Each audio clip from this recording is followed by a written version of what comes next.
کہاں پہ معاف کیا جائے اور کہاں پہ معاف نہ کیا جائے۔ اسلام کا حکم ہے غیبت کرنا حرام ہے، لیکن کئی جگہوں پہ غیبت کرنا ثواب ہے۔ غیبت کرنا اسلام میں کیا ہے؟ حرام ہے۔ یہاں تک بتا دیا کہ بعض اوقات معصومین جو مثالیں دیتے ہیں وہ مثالیں جسمی مثالیں ہوتی ہیں تاکہ انسان کو کسی فعل کے برے ہونے کا احساس ہو جائے، لیکن ایک جگہ پہ غیبت ثواب ہے۔ کس جگہ پہ؟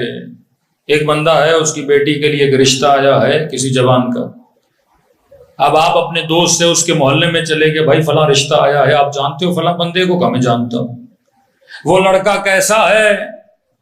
اب یہاں پہ بندہ بولے غیبت کرنا کیا ہے؟ حرام ہے۔ بولے نہیں میں تو حسن ظن رکھوں گا، بڑا نیک بچہ ہے، بڑا نمازی بچہ، اور کل پتا چلے وہ نہ نمازی تھا نہ نیک تھا۔ ایک آدمی بزنس کرنا چاہتا ہے، اگلے بندے کو پارٹنر بنانا چاہتا ہے، وہ آپ کے محلے میں رہتا ہے، اب یہ آپ کے آ کے پوچھتا ہے کہ فلاں بندہ کیسا ہے، امین ہے کہ نہیں، مال میں خیانت تو نہیں کرتا، صادق الوعد ہے کہ نہیں۔ اب یہاں پہ بندہ کہے کہ غیبت کرنا کیا ہے؟ حرام ہے۔ نہیں، یہاں بتانا تیرے اوپر لازم ہے تاکہ اس کے مال کو نقصان نہ ہو، تاکہ اس کی بچی کی زندگی بچ جائے۔ تیسرا کہاں پر؟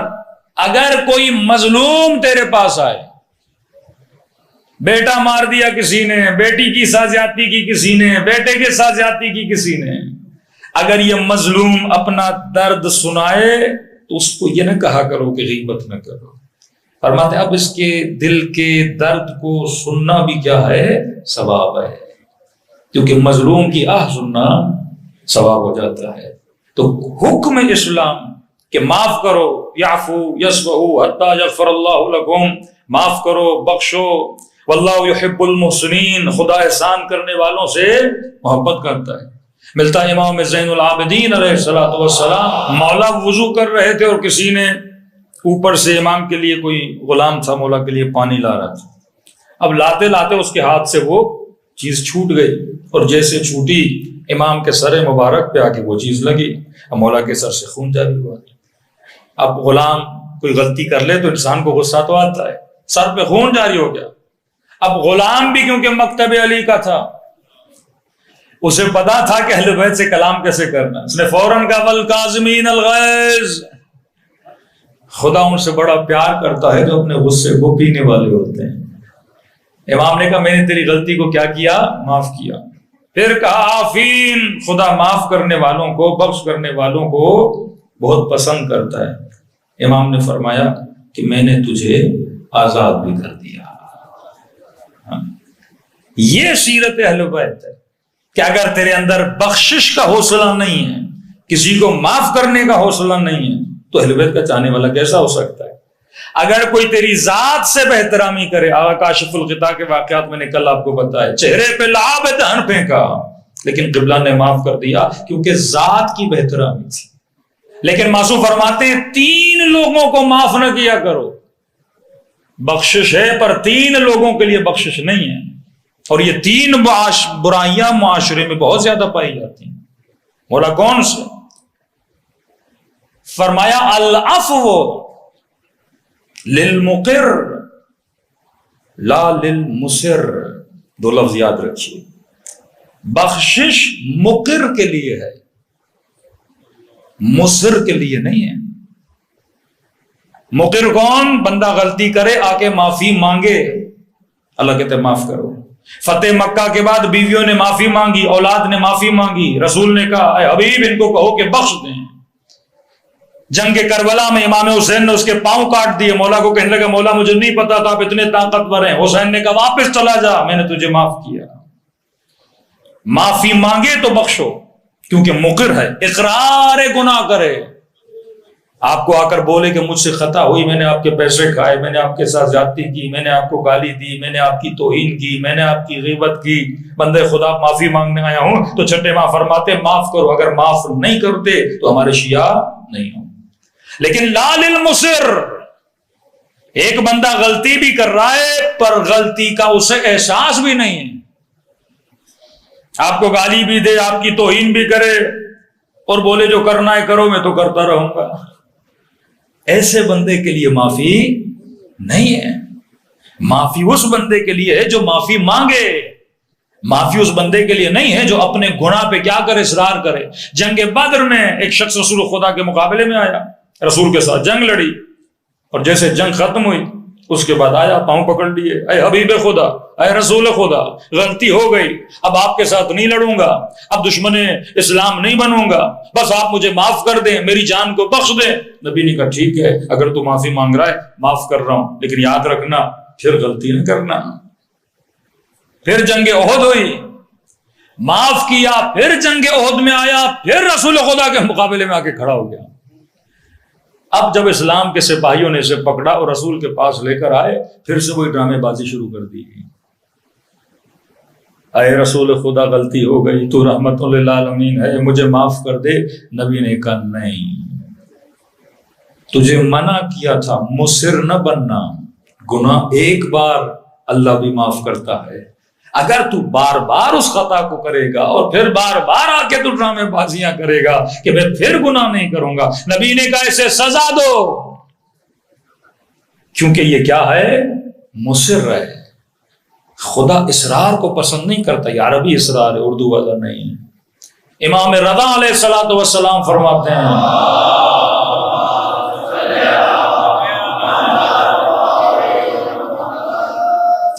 اگر کوئی بندہ اللہ کی دربار میں آئے اور توبہ کرے، لیکن اس کے دماغ میں یہ ہو ابھی تو توبہ کر رہا ہوں، کل جا کے پھر خطا کروں گا، اصرار بر گناہ، مصر ہو، فرماتے ہیں یہ اللہ کی دربار میں رو نہیں رہا، یہ گویا رب کا مذاق اڑا رہا ہے، اور اللہ ایسے بندوں کو اور کڑی سزا دیتا ہے۔ تو مصر کے لیے معافی نہیں ہے، مقر کے لیے معافی ہے۔ قیامت کے دن آواز آئے گی نا، کہاں ہیں توبہ کرنے والے، کہاں ہیں رب کے دربار میں رونے والے۔ توبہ بھی دو طرح کی، قابل قبول توبہ توبۃ النصوح ہے، اور مقر تھا، مصر نہیں تھا۔ اگر گناہ کا احساس ہوا، آ کر حسین کے سامنے اعلان خطا کرو، پھر دیکھو اہل بیت تجھے کیسے معاف کرتے ہیں۔ دوسری چیز، پہلا گناہ، مصر کو کبھی فرماتے ہیں معاف نہ کیا کرو جو اپنے گناہوں کے اقرار نہیں کرتا، بار بار گناہ پہ گناہ کرتا ہے۔ دوسرا کون سا بندہ؟ فرمایا جو حدود خدا کو پامال کرے، اس کے لیے معافی نہیں ہے۔ نجاشی علی ابن ابی طالب کے پیچھے نماز پڑھتا تھا، مسجد میں علی کے ساتھ، خطبوں میں علی کے ساتھ، مجلس میں علی کے ساتھ۔ ایک دن رات کو گزر رہا تھا گلی سے، اور اس کے چند دوست تھے، انہوں نے کہا چلو، اس نے کہا نہیں، تم لوگوں کے کام اعمال اچھے نہیں ہیں، میں تمہارے ساتھ نہیں چلوں گا۔ کہا نہیں 10 منٹ میں کیا ہوتا ہے، یہاں پر بھی جوان احتیاط کرے، اگر تمہارا کوئی دوست نشئی ہے، بدکار ہے، گنہگار ہے، وہ تمہیں لے جائے اپنی محفل میں اور تم بولو میں تو بڑا متقی ہوں، اس کی محفل میں بیٹھ کے میرے اوپر کون سا اثر ہونے والا، یہی وسوسہ شیطان ہے۔ وہ کم سے شروع کرتا ہے پر کم پہ کبھی راضی نہیں ہوتا۔ عباسیوں کا بادشاہ کہتے ہیں مرغی اس کے سامنے کاٹتے تھے، برداشت نہیں کرتا تھا، لیکن ایک وقت وہ آیا کہ جب تک کسی علی کے شیعہ کا گلا کاٹا نہیں جاتا تھا تب تک یہ کھانا کھاتا نہیں تھا۔ وہ کم سے شروع کرتا ہے پر زیادہ تک تجھے لے کر جاتا ہے۔ اس نے یہی غلطی کی، دوستوں نے کہا چلو، اس کے دوست شرابی تھے، کہا میں تو نیک ہوں، میں شراب کی محفل میں جا کے میں تو نہیں پیوں گا۔ نہیں، اثر ہوتا ہے۔ پتھر کتنا سخت ہے، پانی کتنا نرم ہے، لیکن قطرہ قطرہ قطرہ بہ بہ کر اس پتھر کے اندر بھی وہ پانی کیا ڈال دیتا ہے، درار ڈال دیتا ہے۔ آہستہ آہستہ تجھے بے ادب بناتا ہے، آہستہ آہستہ تجھے نافرمان بناتا ہے، آہستہ آہستہ تجھے مشرک بناتا ہے، آہستہ آہستہ تجھے فاسق بناتا ہے۔ ایک ہی دن میں آ کے تو نہیں کرے گا نا۔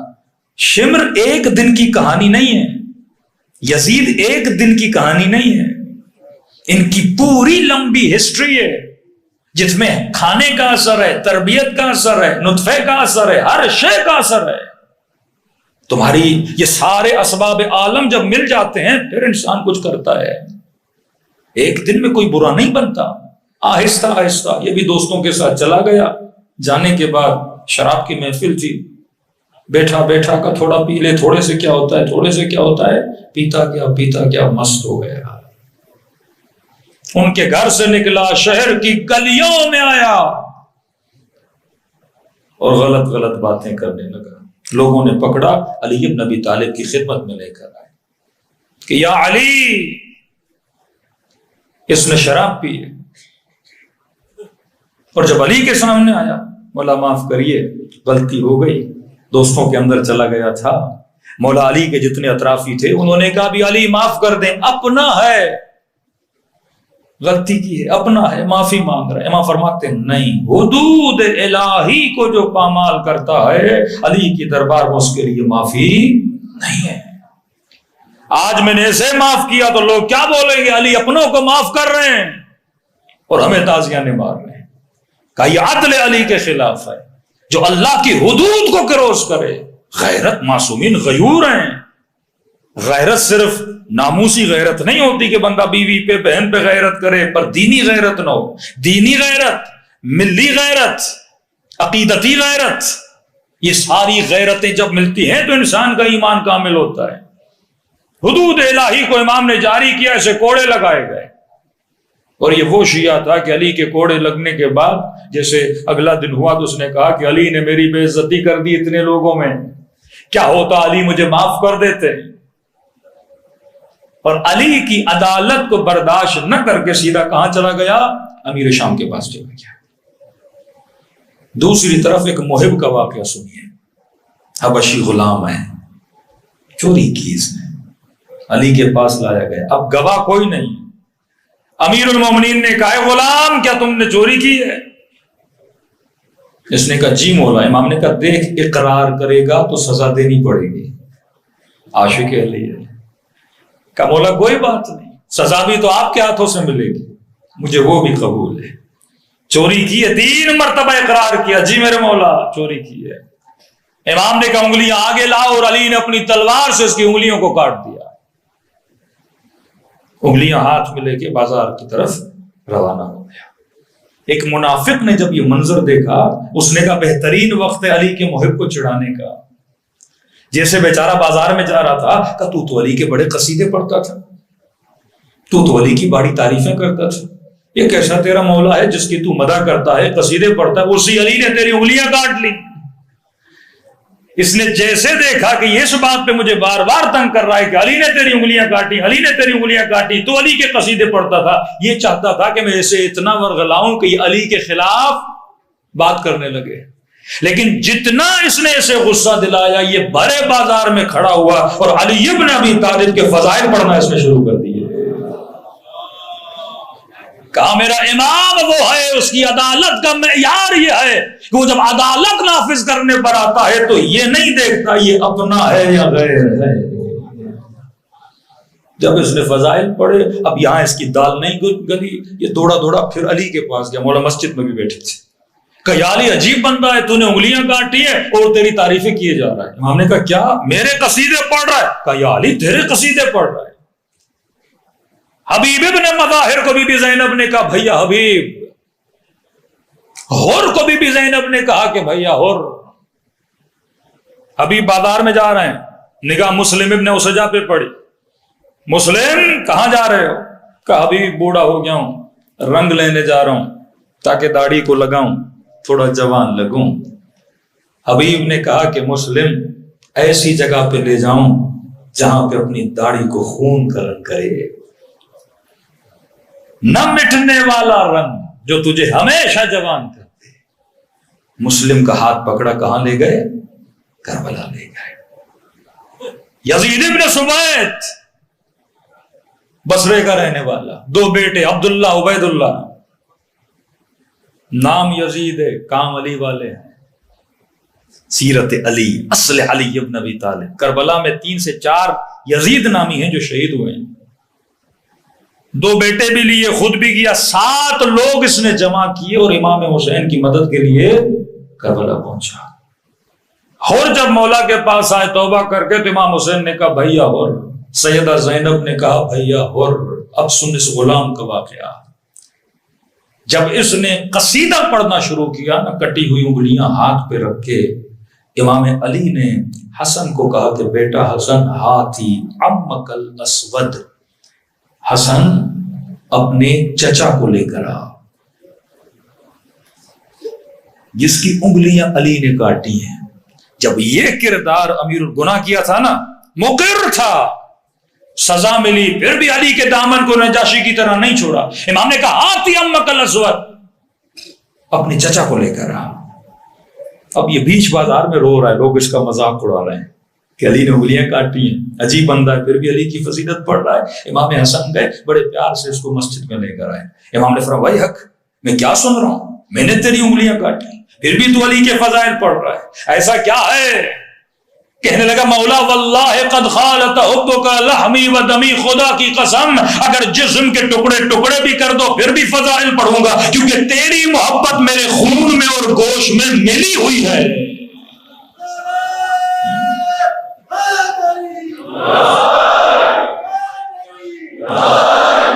مولا یہ تو نہیں کہ آپ مجھے سزا دے میں دامن علی کو چھوڑ دوں۔ اس وقت علی نے اس کے چہرے کو بوسہ دے کر کہا کہ ایسے ہوتے ہیں علی کے شیعہ، کا انگلیاں ذرا آگے تو آگے لعاب دہن سے ہاتھ انگلیوں پہ پھیرا، ہاتھ پھر ویسا ہی تھا جیسے پہلے اس کا موجود تھا۔ اسی طرح ترمیم کریں گے اہل بیت میدان برزخ میں اپنے جانے والوں کی۔ خطائیں ہیں، غلطیاں ہیں، یا سزا کا ازالہ دنیا میں کر یا عالم برزخ میں سزا کا ازالہ ہوگا۔ تو پہلی چیز اسے کبھی معاف نہ کرنا جو مصر ہو، دوسری چیز اسے کبھی معاف نہ کرنا جو حدود پروردگار عالم کو کیا کرے، پامال کرے۔ صلوات پڑھے محمد و آل محمد۔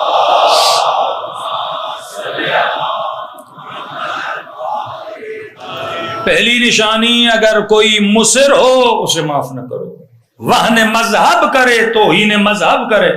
ہمارے یہاں معافی نہیں ہے توہین مذہب کی، توہین مکتب کی، فساد پھیلانے والوں کی۔ تیسری چیز فرماتے لا ينبغي للمؤمن، مومن کبھی بھی اپنے نفس کی توہین کو معاف نہ کرے۔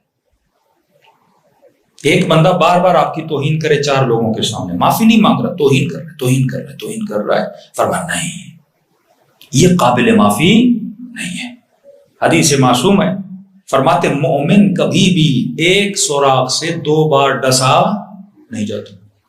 بندہ خدا ہے، ہاں بھائی تم فلاں بندے کے ساتھ کیوں گھوم رہا ہے، اس نے تو آپ کی توہین کی تھی، یہ تو آپ کا مال کھا گیا، یہ تو چار لوگوں میں آپ کو بدنام کر رہا تھا، پھر بھی اسی کو ساتھ لے کے گھوم رہے۔ بولے نہیں نہیں، معاف کرنا ثواب ہے۔ بندے خدا یہاں معاف نہیں کرنا جو آپ کی توہین کرے، جو آپ کو بدنام کرے۔ امام جعفر صادق علیہ الصلوۃ والسلام